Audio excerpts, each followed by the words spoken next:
frankly speaking, awaiting the sign off of COFAP to move forward. Things that, to be truthful, if we're going to be absolutely frank, a lot of these things are being dictated by the very IDP communities that a lot of the countries, the programs are being driven through.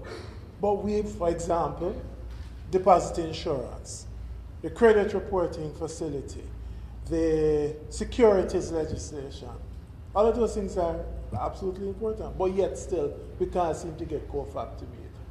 What is the disconnect? That's the question I have. What is the issue? Help me. In relation to COFAP, hopefully the way Jamaica is organizing, or CARICOM organizing with Jamaica, for the COFAP meeting to take place the day before the heads. Because a lot of heads are ministers of finance. And I think that would help. The other thing in relation to several of these countries, and certainly the OECS, you take, for instance, securities legislation. The OECS countries have securities legislation. They have a central bank, they operate, they have a platform.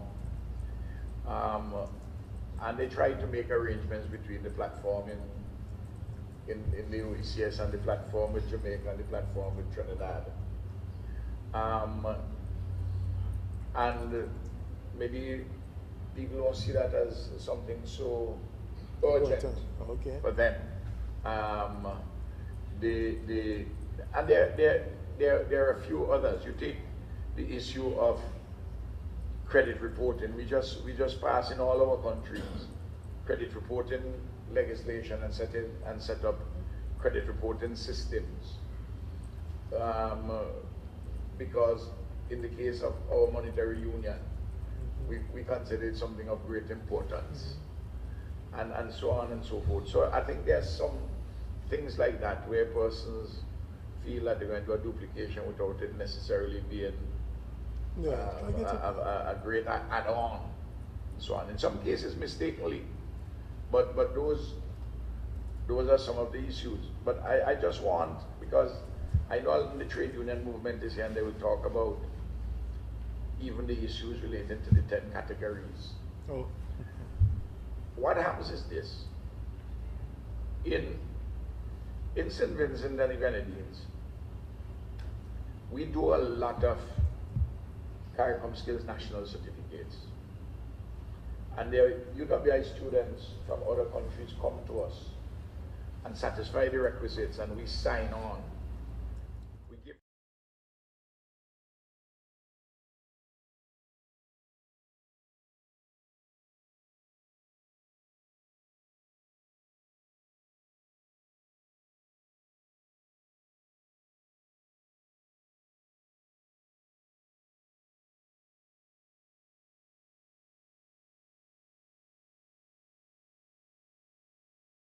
Europeans write the signatures like doctors, medical doctors. You can't write it, it's a scroll. I write it out Ralph E. Gonzalez, so you gotta read it plain, and everybody, every immigration officer, everybody who comes, I have a very big mouth, and if they turn away somebody, and they turn them away and I talk about it. So we have to use also the media to help to do some of these things. But the games which some countries play, I don't find the problem well, it's not relevant in the OECS. But the main culprits in this regard are Jamaica, in Barbados and Trinidad and Tobago. They twist every single CARICOM Skills National Certificate upside down, inside out, as though they're written in Mandarin Chinese upside down. You know, and some refuse to accept them, as Bruce says. So that this is an area where, that's why those things, I'm talking about practical things in the existing things, the arrangements for our single market and functional cooperation. We can get done, which would make life better for people.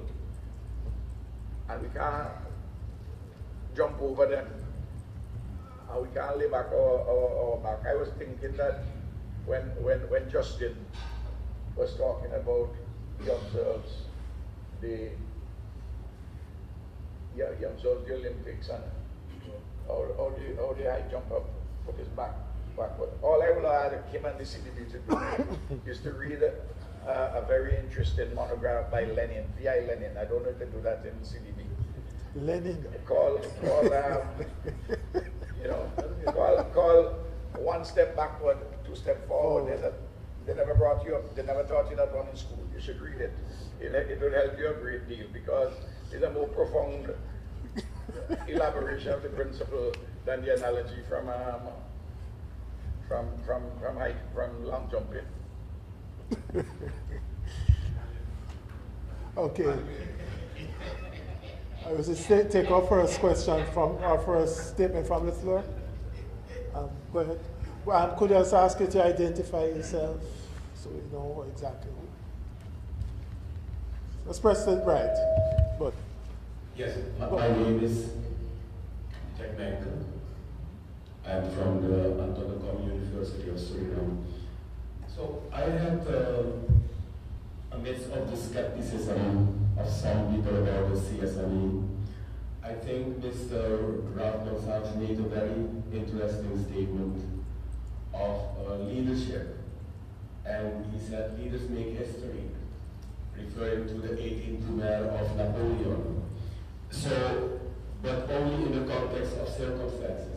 So my question is, what type of leadership, in terms of the profile and dynamics, in this context of history, we need at the level of the CARICOM as an institution and the leadership in the member countries?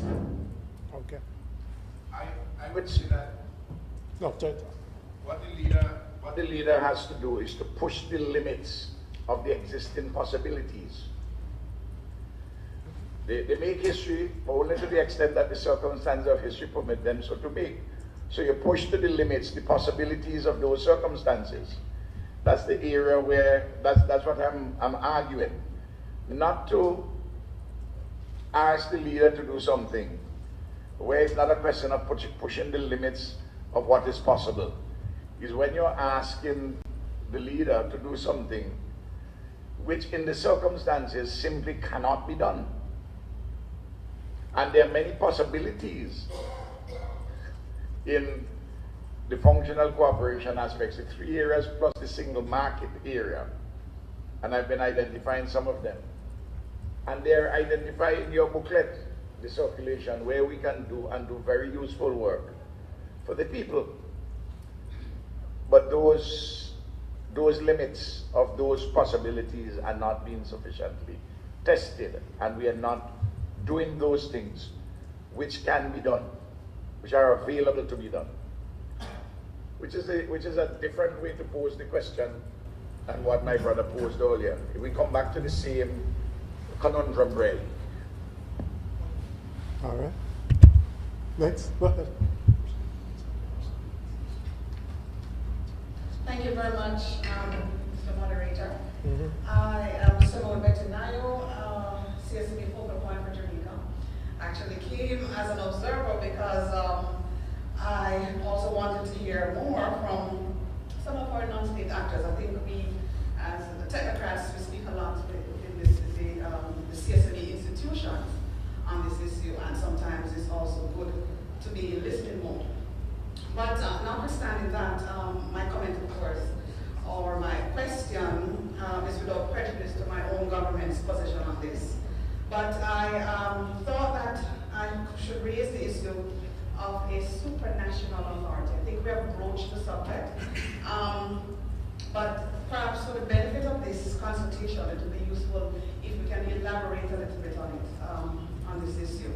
And perhaps the answer lies in exactly that very issue, based on the questions that have been raised about implementation deficit and the need for an authority to sort of assist the region in its implementation efforts.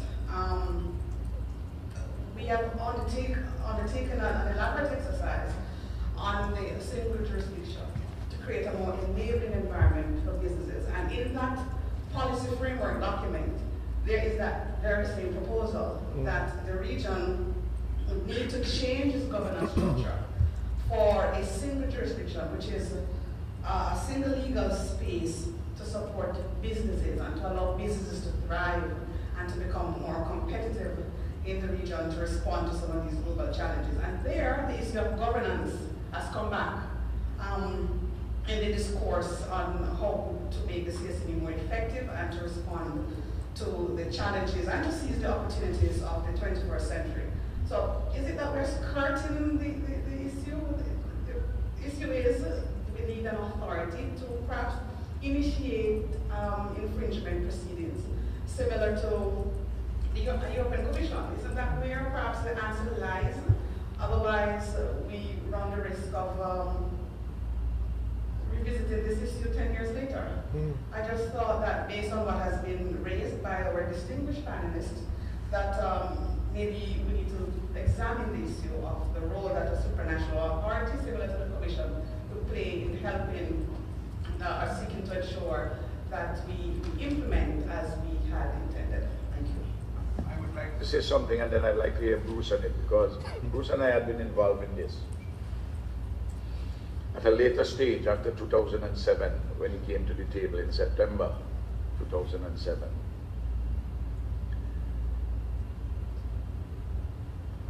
there is a very important supranational authority. It's called the Caribbean Court of Justice. It's the only supranational authority with enforcement powers in CARICOM, in the Caribbean community. And it applies community law. Community law consists of 3 bundles. First, the revised treaty. Secondly, the decisions of the heads. And thirdly, decisions of the CCJ itself in its original jurisdiction.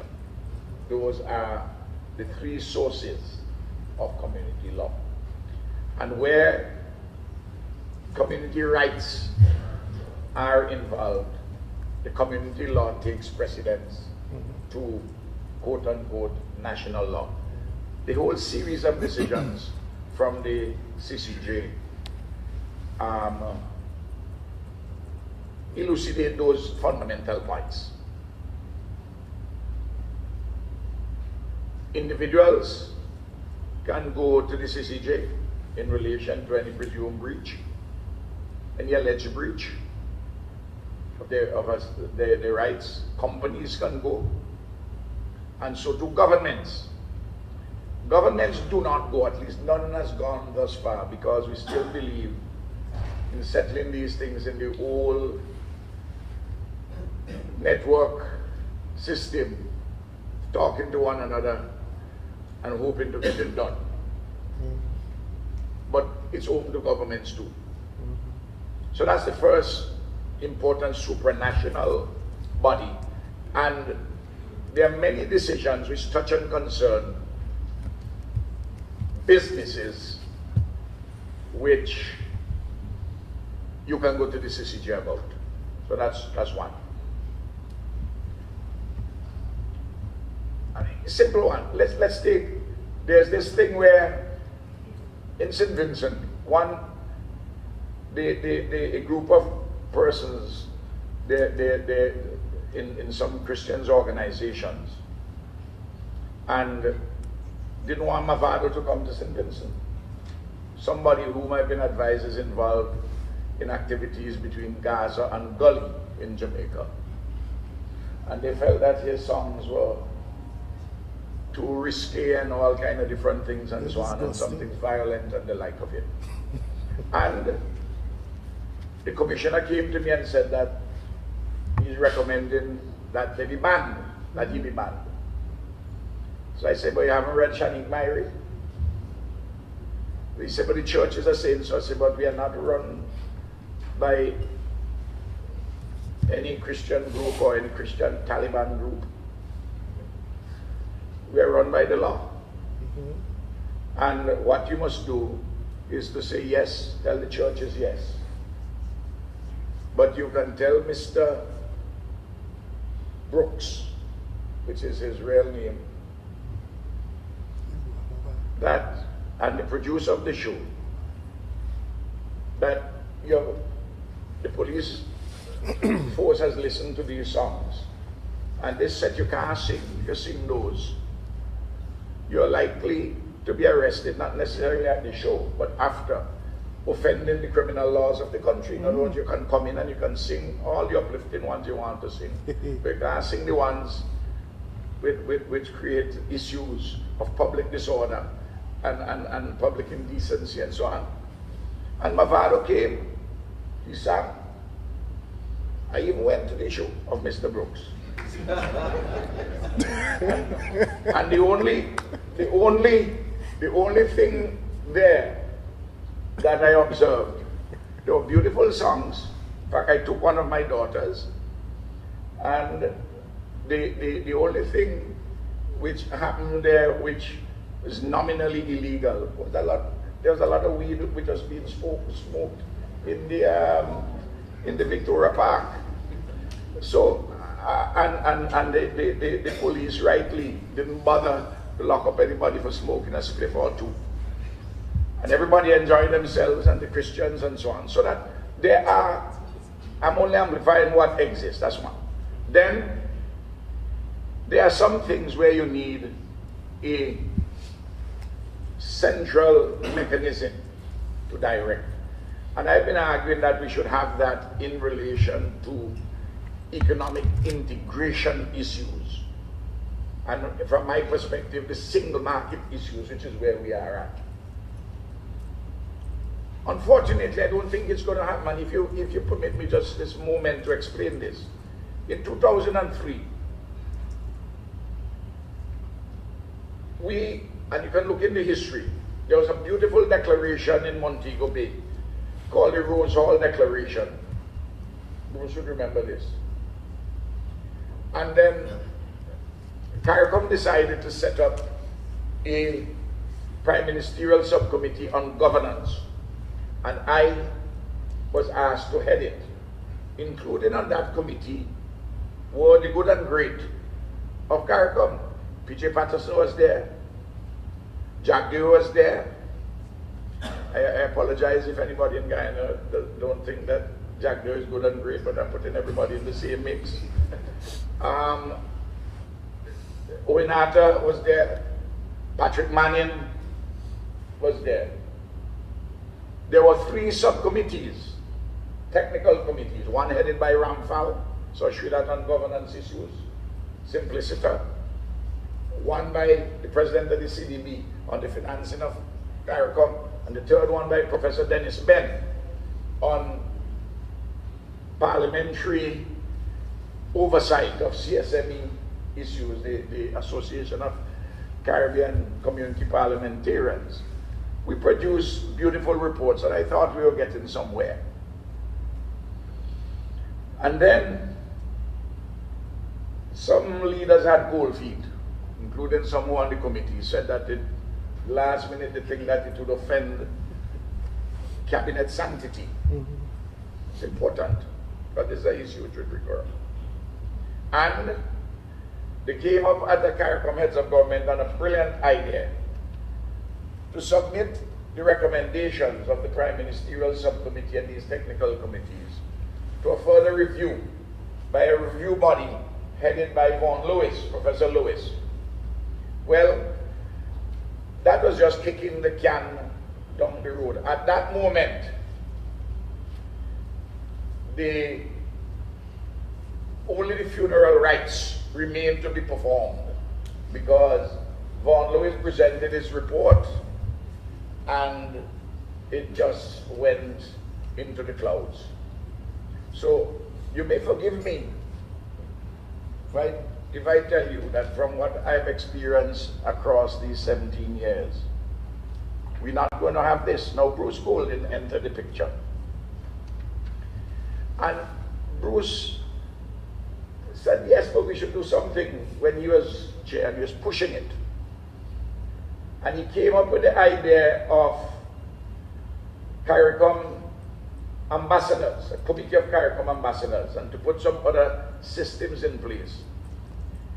But But within a couple of years, Bruce must have realized that they knocked the shine off his ball. And he left without even the limited mechanisms which he's talking about. And some of them he has rehearsed in his paper, in his report. We are not anywhere near to those. So you ask me, I give you, and I'm not pessimistic. I am just realistic, and I would like to join again to try to see if we can have a crack at this. And I will hope I can get a crack at it before I demit this office. I intend to demit. In fact, I want to demit. I don't think the electorate intends to retire me, but I, of my own volition, would wish to demit. But I would wish before demitting that I can get another crack at this to see if we can get something in place, Bruce. Even to do some of the things, some of the halfway house ones now. But if you say to me that, ask me if I'm optimistic, my answer, as presently advised, would be no. I'm not optimistic. But that doesn't mean I wouldn't try. But not the full heart of a European type commission. It ain't gonna happen. Mr. Golden, you want to say? Just briefly. Ralph has given you the history of the contemplation. I'm told, I wasn't there in 2003, but I'm told that when the idea was floated, it had the support of only 2 or 3 heads. There are others who were either opposed or who had serious reservations. Have to be careful that we don't try to get the cart to pull the horse. If CARICOM governments and CARICOM heads are not prepared to proceed with implementation of matters on which they all agree, I'm not sure what the likelihood of some supranational authority, however its authority is defined and clothed, is going to get them to do things that they don't want to do. We have a supranational authority, as well as pointed out in the CCJ. But we have to be careful that we don't use that as an analogy for executive authority, because your judicial system is supposed to be beyond the reach of political control. And that is why we function in the Caribbean, either with the CCJ, over which we have no control, or the Judicial Committee of the Privy Council, over which we have no control. But there are serious political and constitutional issues that arise if a body of persons will now be able to take effective decisions affecting people in a sovereign state who are not accountable to the people of that sovereign state. I mean, that's a serious constitutional issue that I would have a difficulty as Prime Minister, for example, explaining to the voters of my country why we allowed this matter to proceed on the basis of a decision made by a group of persons sitting somewhere in the Caribbean. And when the voters ask me, what do you plan to do about it? I would be stumped. So there are serious issues there. And let me tell you something. If we can't even get to the stage of allowing smooth operation of the free entry of 10 categories of skilled workers, it suggests a deeper malady than anything that can be fixed by some supranational authority. Unless you're going to go to the whole house, unless you're going to go talk about a political union, which is putting the matter even to further absurdity. Even in the United Kingdom, where they have, in the EU, where they have a political superstructure, they have difficulty. This business of CARICOM and everything else that is appended to it, CSME, you name it, is going to depend on the extent to which the leaders of CARICOM, forget now about the vision and that kind of, that's important, but forget about that for the moment. The extent to which the government and the leaders of CARICOM see value and benefit in acting in concert. If they don't see that, mechanisms not going to make it work. I mean, the matter of foreign policy coordination has, and I'm going to use a strong word, collapsed so badly that, I mean, just this week I'm reading in the papers back home that Jamaica and St. Kitts and Nevis are vying for a position at UNESCO. Vying. I mean, we had agreed some long time ago that when it comes to international position, we caucus among ourselves. And we would say, all right, St. Kitts, you go, we back you. Or Jamaica, you go, we back you. But we are in Paris, on the world stage, Jamaica and St. Kitts and Nevis fighting over one position at UNESCO. Something is seriously wrong. Seriously wrong. SG, I don't know what the agenda for the heads of government meeting in July, which will be held back home. I don't know what the agenda is. But my humble suggestion to you would be to tear it up. Your agenda needs one item on it. One social item. And if you dare ask me to help you, I'm available.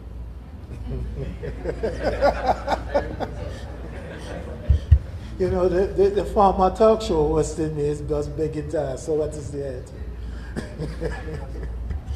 item? Yes. Taking two more questions and then we have to wrap this session. Thank you, sir. Do I go or is it someone first? Someone before me? No, go ahead, go ahead. My name is Thomas Singh. I'm at the University of Guyana. I want to say that the presentations this morning by Prime Minister Gonzalez and Mr. Golding, especially useful, important, as I'm sure we all agree. The jury is clearly out on the benefits. I don't agree with Dr. Ram that we just talk about the benefits and have it percolate down, because the jury is out on the benefits of carrying commerce, of CSME rather, as we've heard. The context, that global context, is a bit missing, however. It might actually ratify what's been said before, but the global context is one in which there was Brexit. And now, as you might have heard from the news today, even in the Aruba 7, President Trump is doing his own thing. And there's great distrust. And allies, or former allies, no longer know who they are even. So there's a global context that is challenging what we might assume. And I think the presentations by Prime Minister Gonzalez and Mr. Goldman this morning underscored that we have to discuss the benefits of CSME. What has been the impact? I want to urge that there should be a well-designed study of the impact of CSME, an empirical one, that would assist us to think about exactly what we've achieved.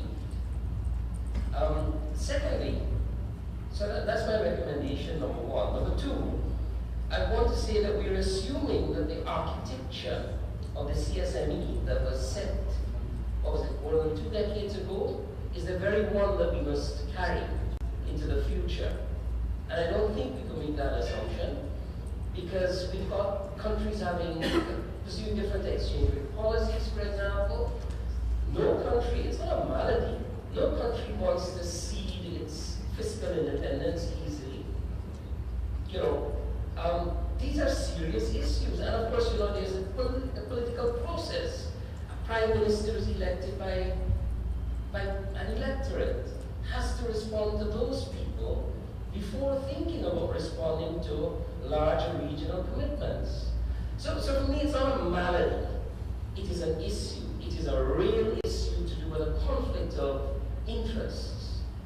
For that reason, I want to suggest that original architecture that was created for the CSME doesn't have to be the one that we take forward into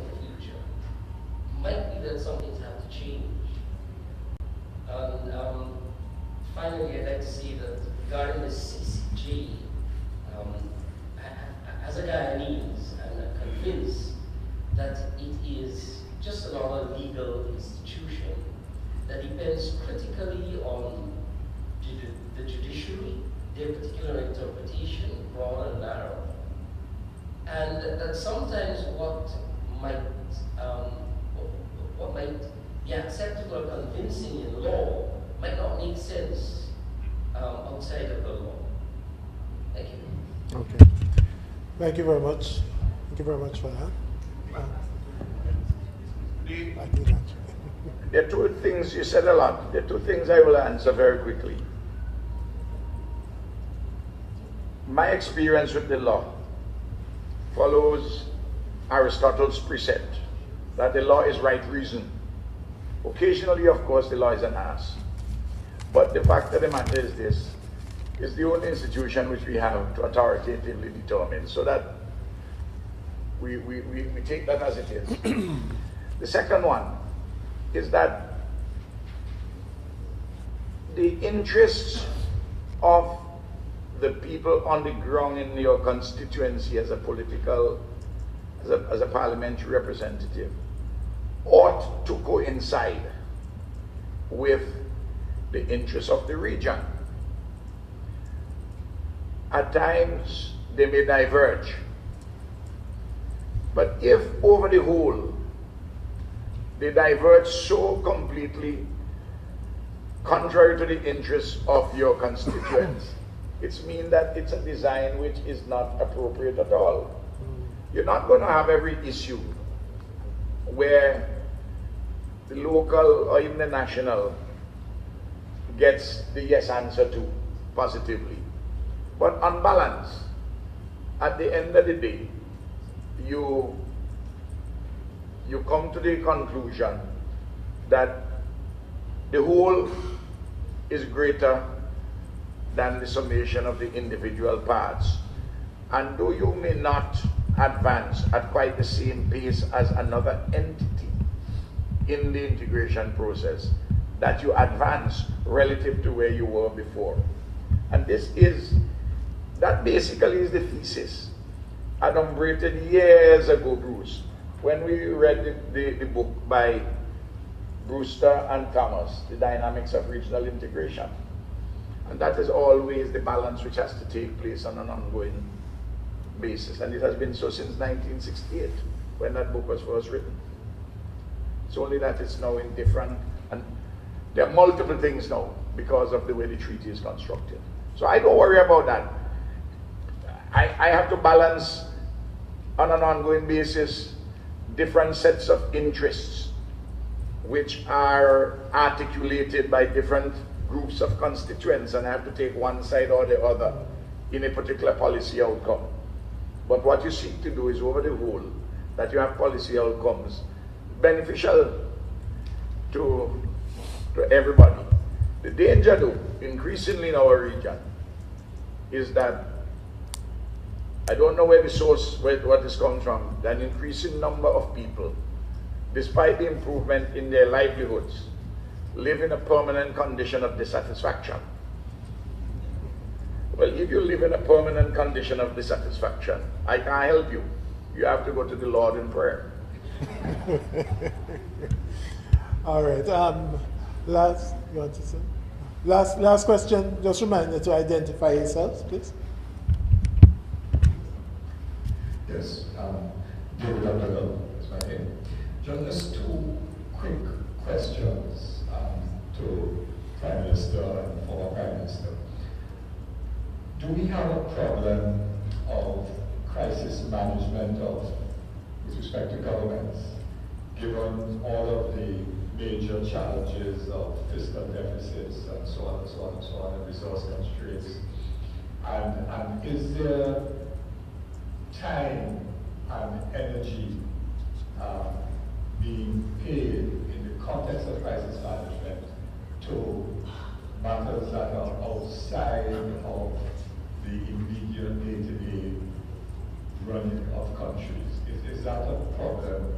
And the second related question is, are we not also in terms of the CSME, does that not reflect a more general crisis of the institutions of post-independence states, and our post-independence institutions really are in a state of crisis? So let me just take the Trinidad and Tobago example, where in the last 5 years, we can't appoint a commissioner of police in 5 years. And that is just one, or the criminal justice system, where the High Court dispenses with 20 or 25 murder cases a year, but there are 500 people awaiting trial in the context where only 10% of murders result in someone getting to the High Court on trial. So if every murderer was brought to the High Court through indictment, there would be a backlog of a number of years before you address that. Those are two examples of the crisis of our post-independence institutions. And does that not contribute to the failure of the CSME as well? All right. What do I say?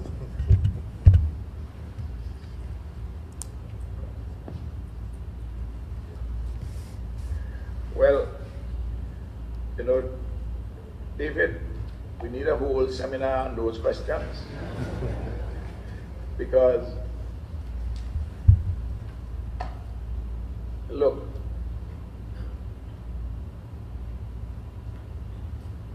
several countries in the region have constructed in the post-independence period, and I'm not calling the name of any country, a socio-economic model grounded in social democracy. And tremendous advances have been made in the lives of ordinary people by successive governments. And despite disagreements between this government and that government, they have all contributed to adding to this. Whether they are right of center, left of center, but they basically came from the social democratic stable. And then the worst global economic crisis comes along from 2007, 2008 and continuing. And then disasters strike, natural disasters. And that model, which would have been able to withstand maybe 1 year or 2 years of such a crisis and its consequences. But when you go for 10 years,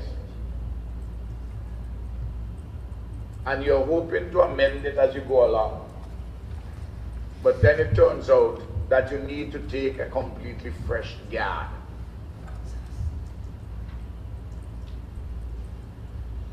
Some of these things have arisen because of the workings of the economy and our natural circumstances, and they drive people into all kinds of different decisions. So some countries, to find an immediate answer with the fiscal problems, you have to sell your passport and you sell your citizenship. Others, you have to go to the IMF. There are all kinds of different things that happen. In the case of some, the oil bonanza is not there as much as before, and foreign exchange is rationed, and difficulties arise because a model had been constructed which the circumstances of the crisis as such, the total crisis arising from the global economic situation, climate change and the like, a number of things, and you have to redesign. This is the reality.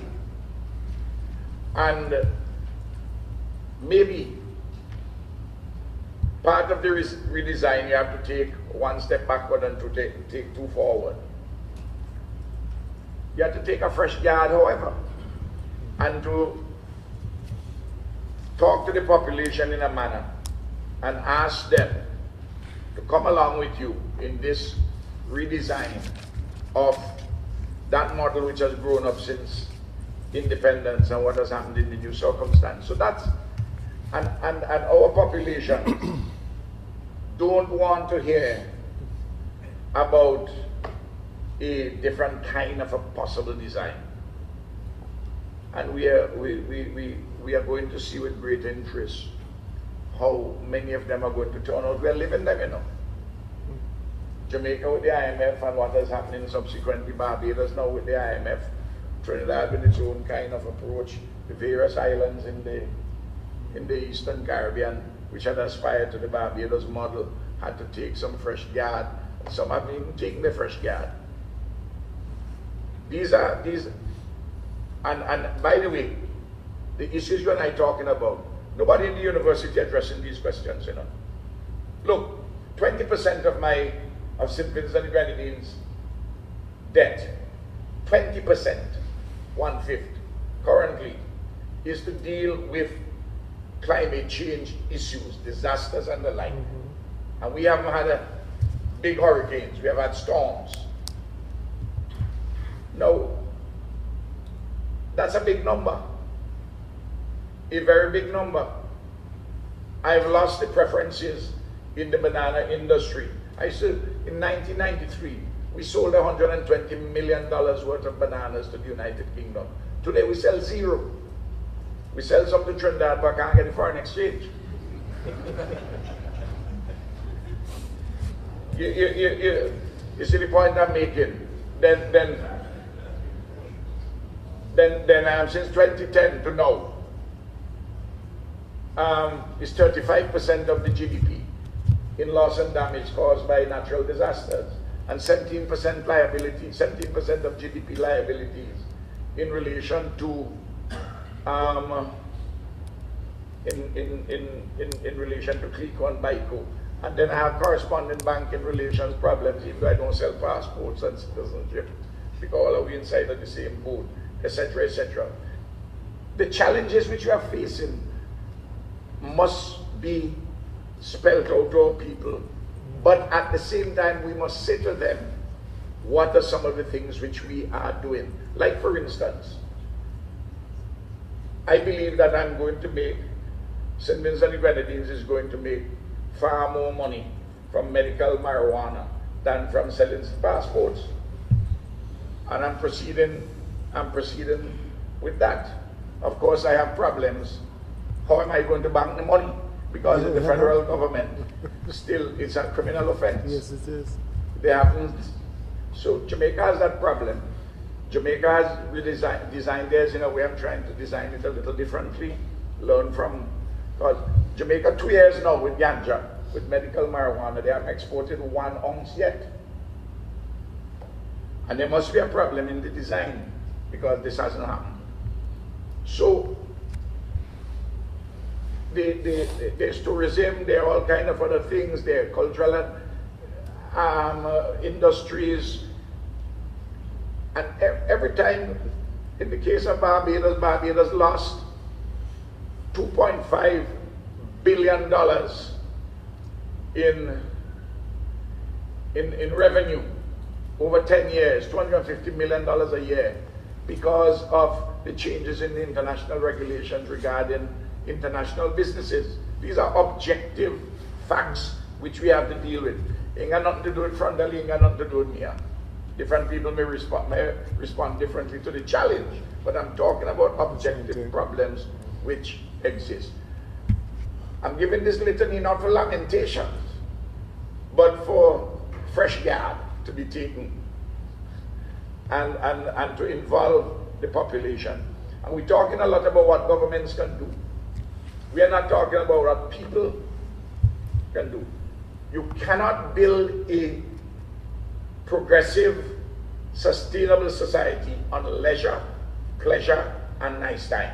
And there is an overwhelming thirst among a large section of our people for leisure, pleasure, and nice time. which somebody have to finance, and some people don't want to work to produce. So this is an issue which we have to address. That hasn't come up yet, but I'm sure it will come up, and that the trade unions would raise it, because it is a matter which is in their interest to raise. Insofar as this crime is concerned, the point you raise is absolutely important. The way in which the legal systems have been devised, and you can't deal with the number of cases, because the courts are still wedded to an old-fashioned approach of benefiting lawyers. A lot of people don't want me to say that. I'm a lawyer for several decades now. Adjournments. But a lot of the adjournments waiting on fees. And so on and so on and so forth. And relationship with police and all. Bruce talked about a malady. Our redesign has to take place not only with policies and institutions, but a shift in our people's mindset. Please, let me illustrate. Now we are having a season of graduations. This amazing American phenomenon, this cultural imperialist phenomenon has grabbed us. Children before they're 5 years old who are leaving preschool have a graduation mortarboard and everything else. True. It's very expensive. True. And everybody wants a trophy. True. The trophies are within 2 weeks. When the sea breeze hit them, the brass turns, you got to throw them away. But it is important for a photograph to be taken with the mother, and you put it on social media. And see how many likes you have. You know, so it's a show. Primary school, the same thing. If I say, listen, you're leaving primary school, I will buy you some notebooks, some books, and geometry sets. Yeah, comrade. But I want the teacher today. I want a big trophy for the one who come first. And then this amazing thing now, that when an American phenomenon again, when you are dead, you have to have a feast afterwards, and a burial costs twice, 3 times, because everybody wants to come and eat food and drink rum over the dead.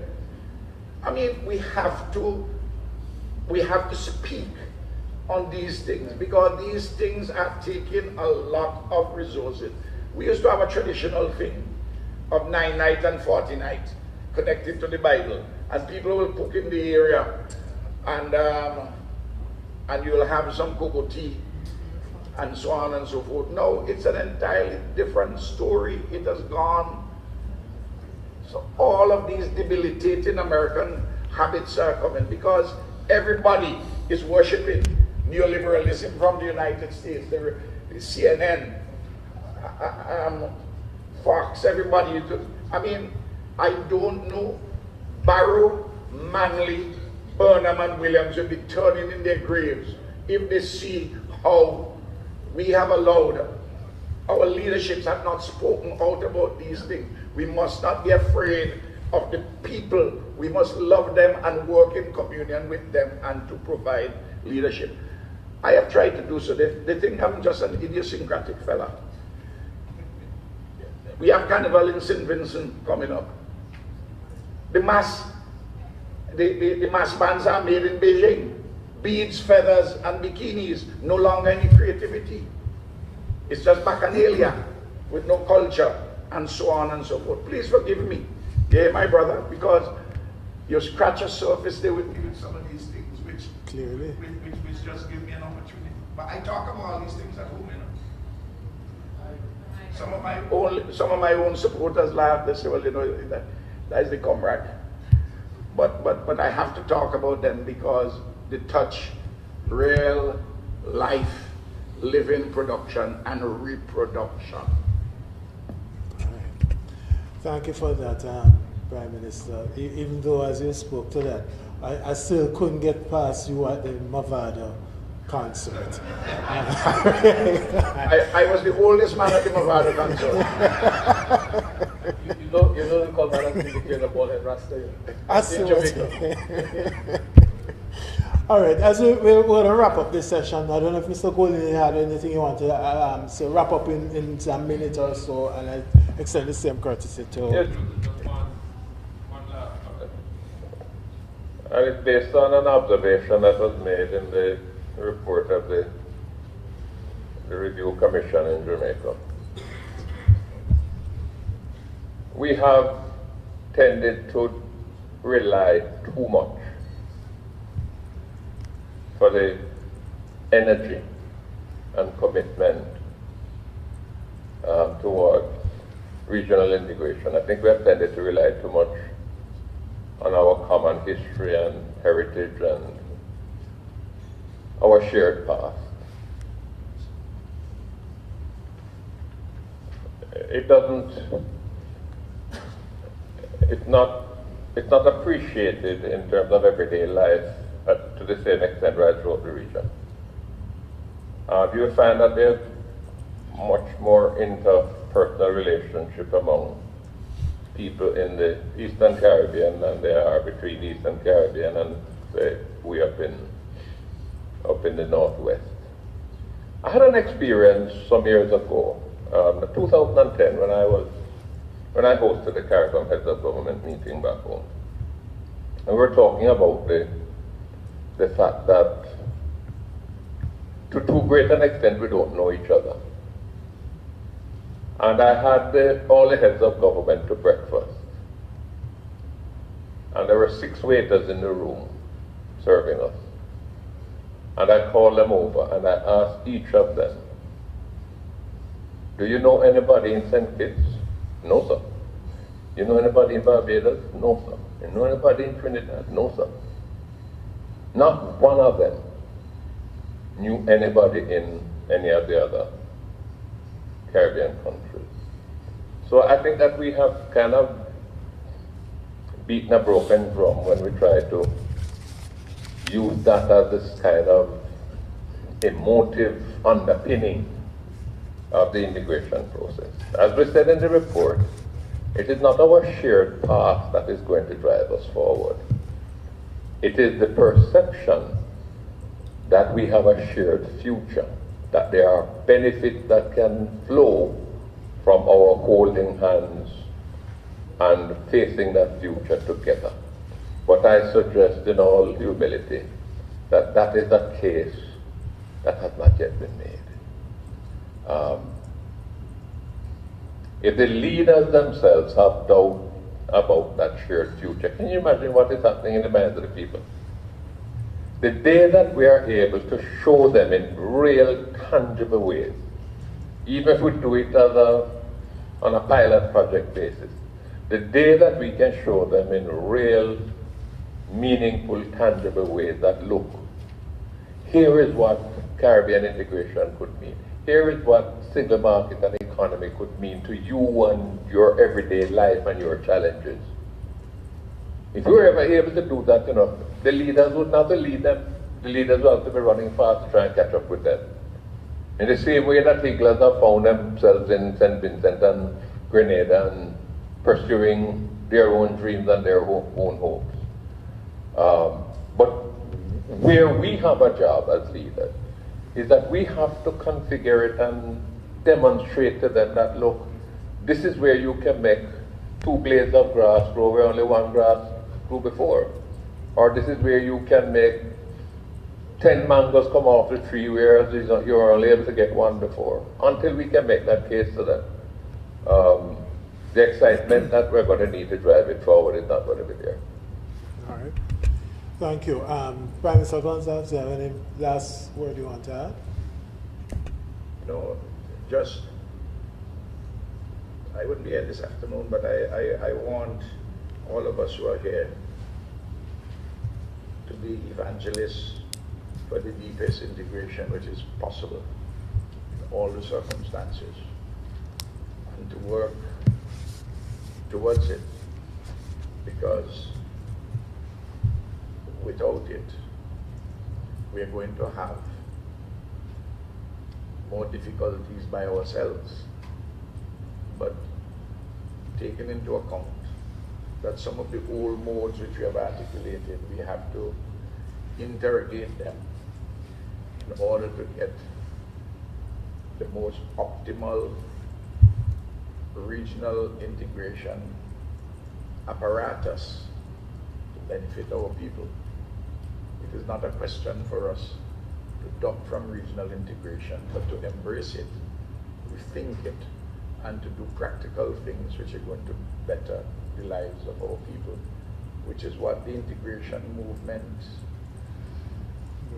is about. Thanks. And with that, Prime Minister, I really don't think there's anything that I could say to add to that. So what's left for me to do is really thank both Prime Minister Azaz and former Prime Minister Golden, Justin Ram, and of course acknowledge our SG, who has sat through the proceedings at the table. And thank you all, ladies and gentlemen, for your engagement. I turn it back over to the chair of the proceedings so he can guide us as to the next steps. Thank you very much. Thank you very much, ASG. Really fruitful discussion. And going forward this afternoon and tomorrow, we won't have that much liberty with our time, as we have to be on point. Quick announcement for those of you who are funded. Right after we have finished, you are asked to go by the Secretariat. That's the room next to the elevator. Make sure that you present your boarding pass so that we can sort out your per diem. Common sense dictates that the next panel we were supposed to have this session really cannot take place. So I suggest that we break for lunch and we come back at 2:15. I hand you over to Ambassador Humphrey, and we have that panel dealing with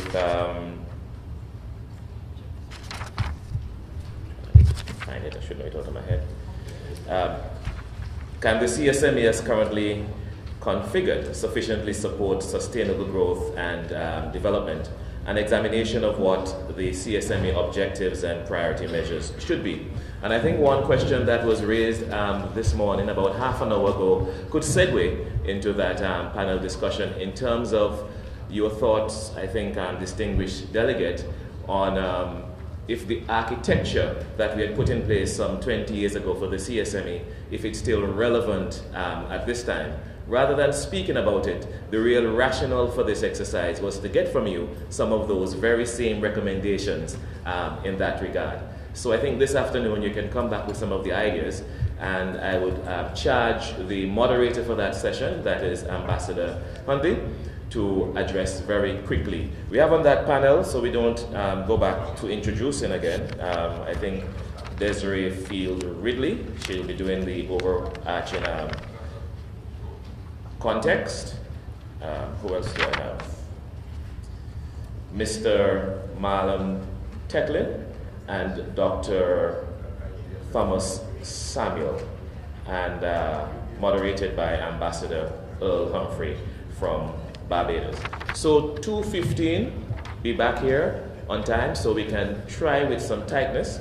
Ambassador Humphrey, 1 hour and 40 minutes for the first panel so we can finish in good time and get to our places. Those of you who are funded, please check the Secretariat, that building at the closest, I'm tired SG, that room closest to the elevator. Thank you very much. See you back at 2:15. Thanks again, panel.